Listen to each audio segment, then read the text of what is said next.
Europe 1, 13h. Et jusqu'à 14h sur Europe 1, on décrypte l'actualité, on débat avec vous, Mickaël Dorian, et avec vos invités. Aujourd'hui, Bernard Cohen-Haddad, président du Cercle de réflexion Étienne Marcel, et l'écrivain et philosophe Nathan Dever.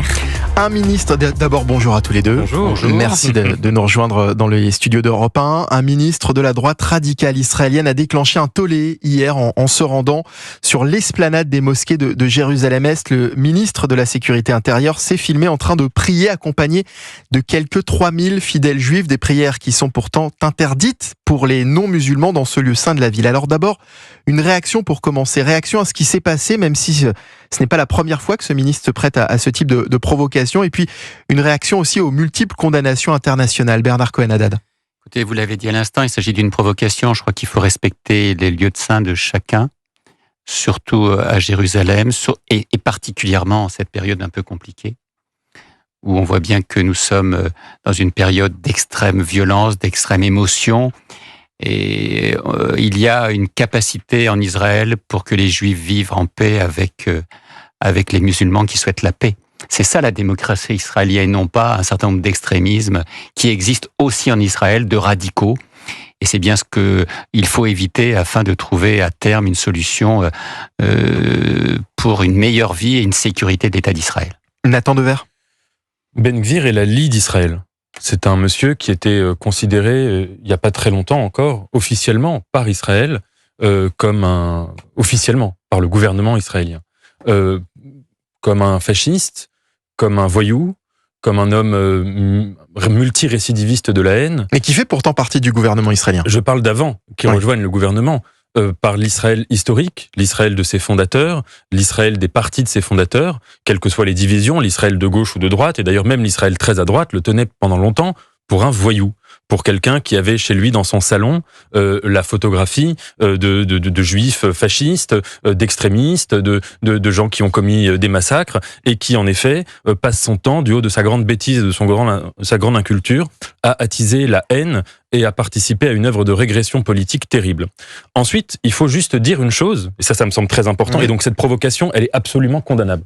Il faut dire une chose juste d'un point de vue théologique, c'est que l'esplanade des mosquées ou du temple est précisément un lieu saint pour toutes les religions. Il est appelé le mont du temple pour les juifs. Exactement, et que si en effet, il y a depuis 1967 un statu quo interdisant aux juifs de prier sur cette esplanade. Statu quo décrété par Israël d'ailleurs. Exactement, c'est Israël qui l'a voulu après sa victoire en 1967 dans une logique d'apaisement, et que en l'occurrence, il faut quand même juste rappeler que c'est aussi le lieu le plus saint de la religion juive. Ce que je dis, c'est absolument pas pour excuser cette provocation, mais pour dire que ce statu quo est un peu dérangeant. Parce que si vous voulez que des juifs puissent avoir le désir, je dis ça en tant qu'athée, ça ne me concerne pas, mais puissent avoir le désir de prier dans un lieu qui soit leur lieu le plus saint, s'ils le font sans avoir le désir de détruire le dôme du rocher, sans avoir le désir de s'approprier le lieu et d'empêcher les musulmans de prier là où ils ont envie de prier, ça ne me semble pas scandaleux en tant que tel. Et j'aimerais juste vous dire qu'il en soit, c'est un statu quo qui existe et c'est un membre du gouvernement qui se doit de respecter les lois. Et ce membre du gouvernement, je viens de vous dire le mal absolu que je pense de lui. Mais je pense que ce statu quo, on peut aussi réfléchir dessus. Il y a dans toute la région, c'est d'ailleurs la grande question du conflit israélo-palestinien, des lieux qui sont des mêmes lieux, qui sont à la fois des lieux saints de l'islam, du judaïsme et du christianisme. Vous avez un exemple par exemple dans la ville de Hébron, où vous avez le tombeau des patriarches, donc de Abraham ou de Ibrahim, de Isaac ou de Ismaël. Bon, et cet endroit, c'est le même bâtiment, vous avez à la fois une mosquée, à la fois une synagogue, et des gens de tous les cultes peuvent s'y réunir et peuvent y prier. Vous avez à Jérusalem, dans le même bâtiment, le lieu de la Seine, qui est une église où les catholiques peuvent se recueillir. Vous avez aussi le tombeau de David, et vous avez une mosquée dans le même bâtiment. Et donc, je pense que cette question de l'esplanade, qui est évidemment le cœur du conflit, ça ne me semble pas délirant d'envisager que dans un monde où il y aurait moins de bêtises, où il y aurait moins de fanatisme de tous les côtés, que des juifs puissent avoir envie de prier sur place sans être menés par un ministre fasciste, et que des musulmans puissent accepter que des juifs viennent de temps en temps prier sur ce lieu. Alors le bureau du Premier ministre Benjamin Netanyahou dénonce un événement qui constitue, je cite, une exception au statu quo. La politique d'Israël sur le mont du Temple n'a pas changé, ni le ministre de la Sécurité nationale, ni aucun autre ministre ne peut la modifier seul. C'est une condamnation donc du bout des lèvres par Benjamin Netanyahou, puisqu'il n'y aura vraisemblablement pas de sanction à l'encontre de ce ministre. Mais c'est ça le problème, c'est que Netanyahou, qui est quelqu'un, on dit beaucoup de mal de Netanyahou sans doute qu'on a peut-être un peu raison, mais je pense que on se trompe en faisant de lui le grand responsable de la situation. La vérité, c'est que M. Netanyahou, on en a connu des politiques comme ça en France. Il a juste envie de se maintenir au pouvoir pour tout un tas de raisons. Et que donc, il est aujourd'hui pris en otage par des partis qui sont des partis extrêmement dangereux et vis-à-vis desquels il est en très grande position de faiblesse. Et c'est ça le problème. Et ces partis-là, le problème, c'est qu'ils ont des électeurs, c'est qu'ils ont aussi des gens qui les soutiennent en Israël et qu'il y a une partie de la société, minoritaire heureusement, mais importante et de plus en plus importante, qui est complètement malheureusement acquise à leur thèse et à leurs bêtises. Bernard Cohen-Haddad ? Oui, mais c'est ce qui fait justement la faiblesse des gouvernements de coalition avec un certain nombre d'extrémistes en leur sein, parce qu'il faut une majorité parlementaire. Et c'est ça la difficulté aussi d'avoir demain une politique plus affirmée, plus courageuse et voire plus claire. Mais quoi qu'on en soit, aujourd'hui, le statu quo, il est là. Et même si Nathan a raison de dire qu'on peut penser à un autre statu quo, parce que ce lieu saint, ou cette terre sainte, elle est partagée par toutes les religions. Et c'est ça aussi. Oui, c'est important de le rappeler. Et l'important de leur religion, que ce soit la religion musulmane, la religion juive, la religion chrétienne, et c'est un endroit qui est un endroit sacré. Pour l'instant, il y a un statu quo. Moi, j'appelle tout simplement au respect du statu quo, pour le respect des religions et des croyants, dans ce lieu qui reste le lieu le plus saint pour celles et ceux qui croient aujourd'hui, qu'ils soient juifs, qu'ils soient musulmans ou qu'ils soient chrétiens. Ce type de comportement ne risque-t-il pas de compromettre les négociations dites de la dernière chance pour une trêve dans la bande de Gaza et, on l'espère, la libération des otages? On va en parler avec Simon, qui est un auditeur qui nous appelle de Hadera, c'est dans le nord de Tel Aviv. Bonjour Simon, merci d'être en direct avec nous cet après-midi sur Europe 1.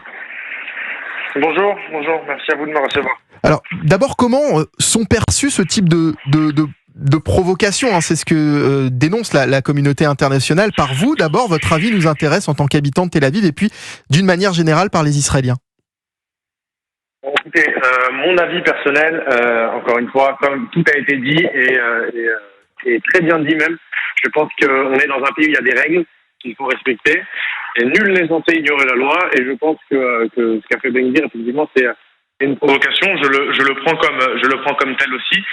Il y a des règles, il y a un statu quo depuis 1967 instauré par les Israéliens, et je pense que c'est important qu'il soit respecté, peu importe le bord politique.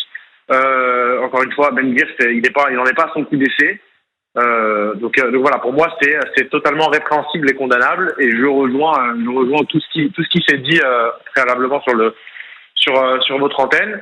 Après, moi personnellement, je pense qu'il est pas délirant de remettre en question, en cause ce statu quo, d'autant plus que comme on l'a dit, le mont du Temple, c'est le premier c'est le premier lieu saint du judaïsme, et le troisième pour les musulmans. Et je pense que c'est pas délirant, comme l'a dit Nathan, de pouvoir penser que les juifs veulent prier sur le premier lieu saint du judaïsme à Jérusalem. D'autant plus hier. Mais comme l'a dit Benyamin Netanyahou, c'est pas un ministre seul de décider ce genre de choses. Totalement. C'est pour ça que là aussi je le rejoins. Je rejoins sa condamnation à demi-mot, parce que on le prend comme une condamnation plus ou moins, mais c'est pour ça que je le rejoins. Il y a des règles, et encore une fois, tant que les règles et le statu quo est actif et en place, je pense que c'est important de pouvoir et de devoir le respecter, justement pour éviter ce genre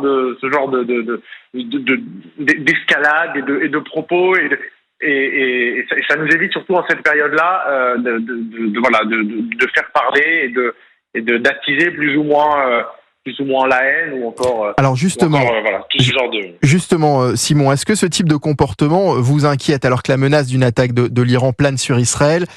Dans quel état d'esprit est-ce que vous êtes justement, vous, face à cette menace? On imagine le climat anxiogène. Est-ce que vous arrivez tout de même à vivre normalement, et encore une fois, est-ce que ce type d'attitude de certains membres du gouvernement ne vous inquiète pas, justement? Écoutez, je vais vous parler d'abord sur le plan personnel, et ensuite sur comment la situation se ressent ici sur place. Sur le plan personnel, moi, je suis quelqu'un d'effectivement très anxieux.